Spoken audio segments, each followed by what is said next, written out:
Good morning. I trust you are all reasonably healthy and doing as well as can be expected during these challenging times. You know, I'm filled with inspiration and joy. I guess those are two good words. When I see the emails about our group of volunteers, Janet and Susan and Fletcher and some others, how they're delivering bags of groceries. I was so pleased to get Bill Isaac's email, which I included in our Inquiring Minds this week, offering us different opportunities in which we might volunteer and share and help. I think Sabrina's sent out some emails with similar opportunities to volunteer. And that's so, I don't know, it's just wonderful, I think. But there's some of us who have things like heart disease and lung disease that being out and about in public is probably not a real prudent course of action at this time. And I've found out that there's something that I've been doing that makes me feel better. And I call people. I've been calling people I haven't talked to in months and months, maybe years. And that human interaction, that conversation, I don't know how it affects them, but it makes me feel a lot better. I recently received a call from a lady here in our congregation, and she just said, I just called to see how you're doing. And we chatted for a while, and I said, oh, I'm doing fine. All I do is eat and sleep. And we laughed about that, and we visited for a while and hung up. And I got to thinking, that is all I've been doing for the most part, is eating and sleeping. And I think, gosh, here at Chateau Debris, that's where I live, I've got 100 projects I've been putting off because I was so busy. What a great opportunity I have to do some of those projects. Just putter around and work my way through them. But I find that I've been, I don't know, lacking the enthusiasm or the motivation to actually start on so many of those. And I thought about that, and I was having a conversation with another friend a day or two later,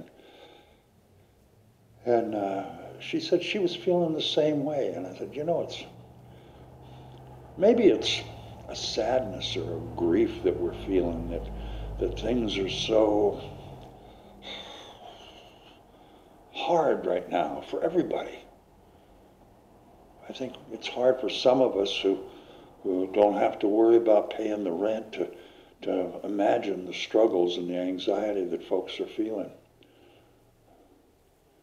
And so we talked about that. We kind of agreed. There's this kind of a dullness.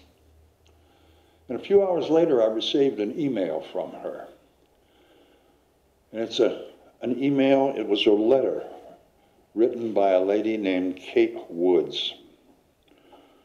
And Kate wrote this on her 5th day of being hospitalized with the coronavirus.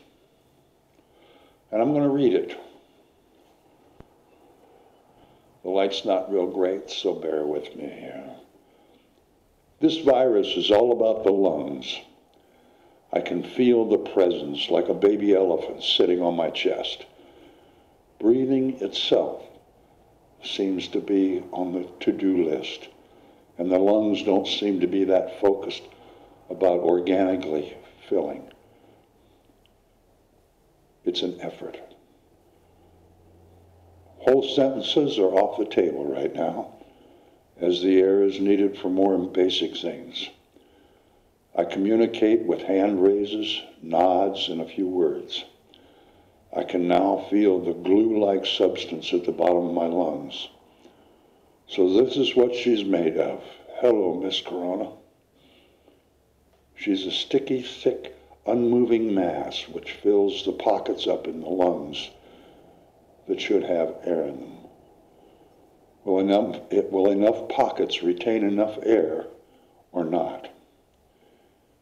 It's an interesting place in which to sit, the not knowing. I have highly scarred lungs from pneumonia as a baby and a diagnosis of asthma, so I'm very vulnerable.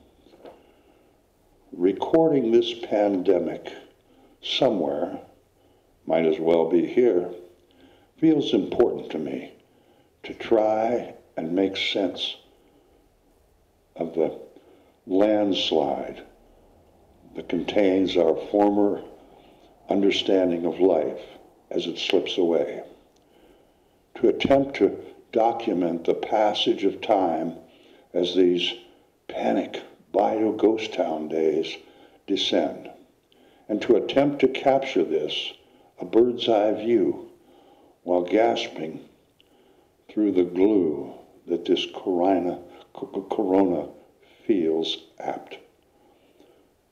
I'm not sitting on the sidelines or dancing in the kitchen at an isolation party. I can't, but I can write. The deeper medicine which I feel arising through this personal and global experience seems to be about grief. The lungs have long been associated with grief, and Miss Corona invites, no, demands, all of us to sit very still indeed.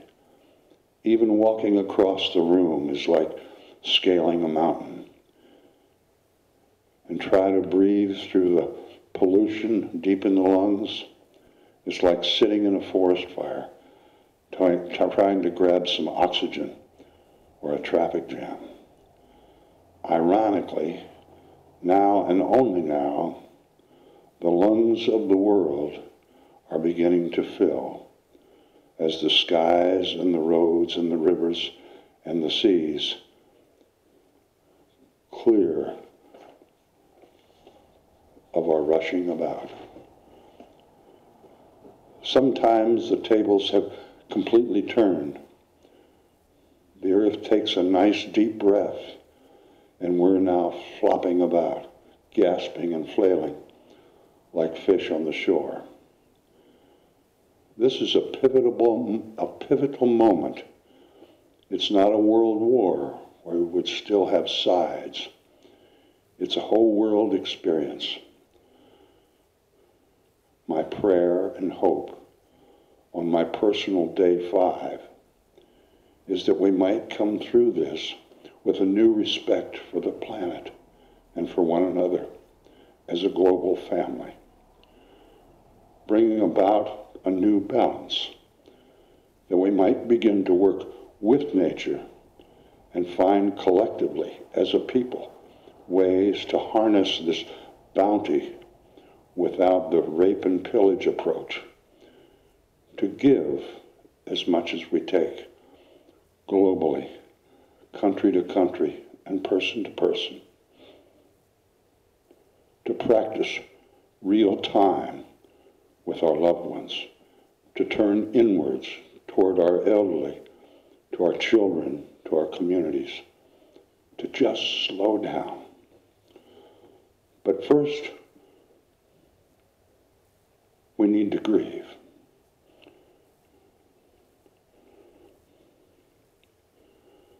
We are being frog-marched by Miss Corona in this very place within our own bodies, which holds all of our grief. Can you sit quietly and grieve? She might be coming to your house, and then you'll have to. The speed of our lives, the demand we have put on the planet and ourselves and one another, it wasn't sustainable, was it? And it's time to grieve it. It's time to acknowledge the landslide, our collective and individual mistakes, where we went so utterly and completely wrong.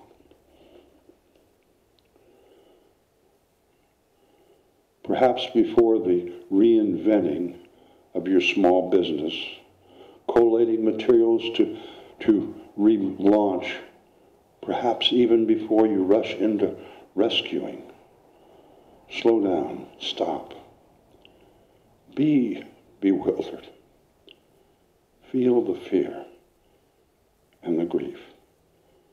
Be empty. Am I going to survive this? Are you? We don't know yet. That uncertainty makes us transparent to one another. We are all emotionally naked now and are embarking on the most unprecedented voyage of several generations together. One people. Trying simply to breathe. Kate Woods.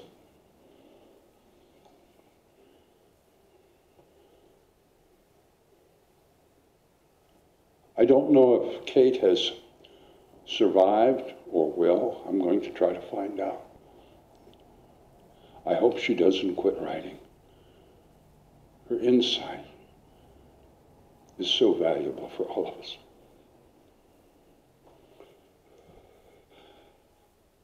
I'm going to tell you a story now.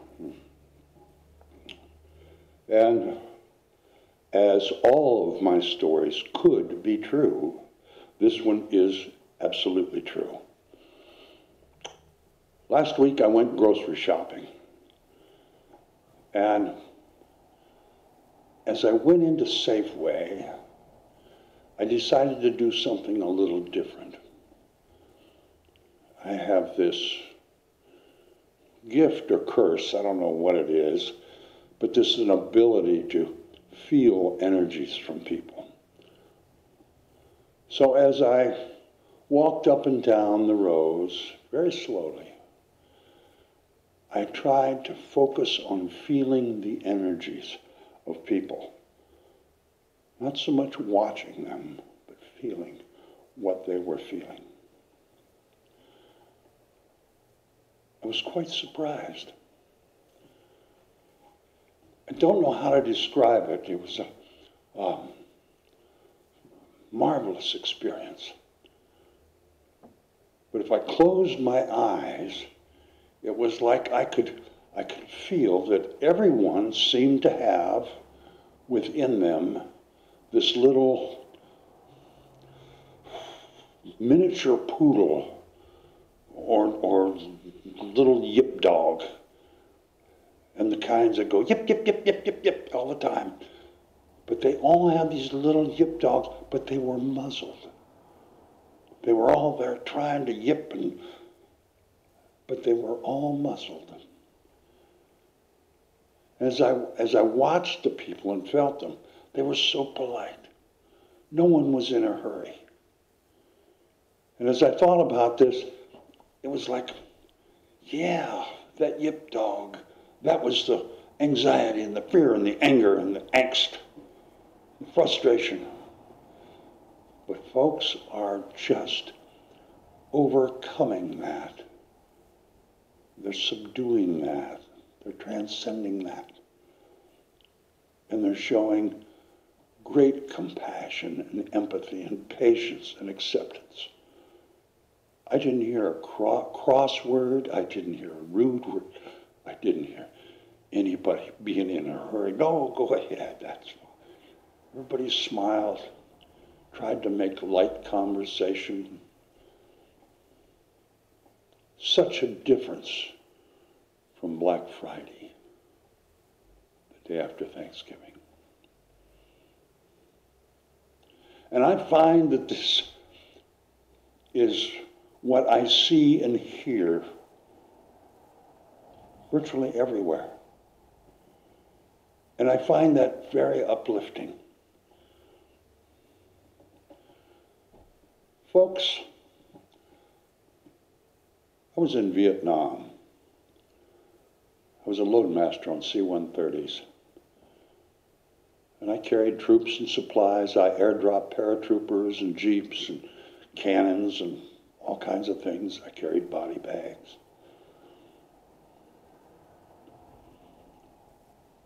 And having lived through that, I can say quite confidently that I feel right now is the darkest time that I personally have ever lived in. I think it's perhaps the darkest time in recorded history.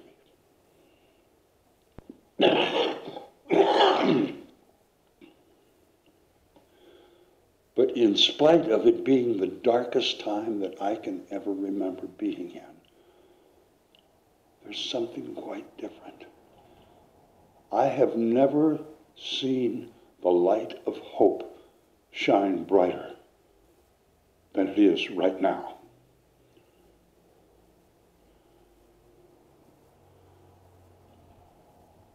There is a light of hope for our global society. And everybody seems quite willing to do what it takes, whatever it takes, to get through this pandemic. And if we can keep that light of hope shining bright in every facet of our lives that each one of us walks into on a daily basis, as a global society, we're going to be able to confront climate change. As a global society, with that light of hope shining, we're going to be able to create a global community that's based on compassion and partnership and empathy and acceptance and equality.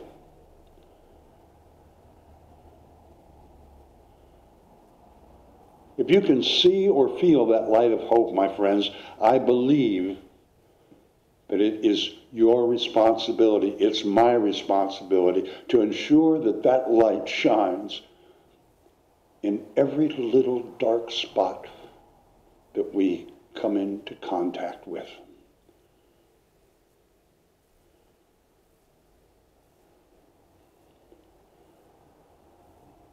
We are at a real pinnacle in the history of this planet. We have a chance to show our wisdom, divine wisdom, to create a global society.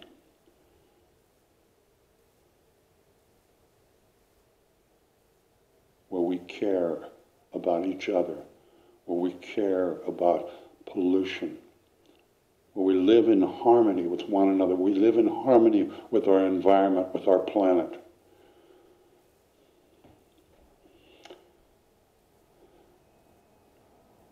Here we are. We can stand and step forward powerfully in the light of hope, in the light of resolve, the light of courage and commitment.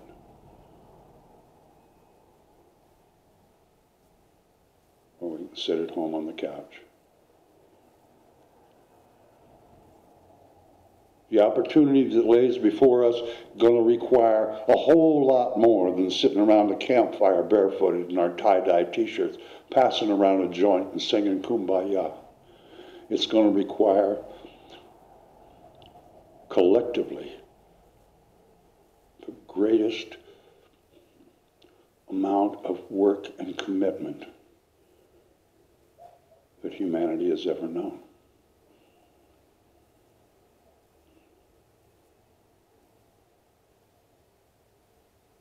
And I have the faith and the belief and the hope that we certainly can make this come to pass. And so it is.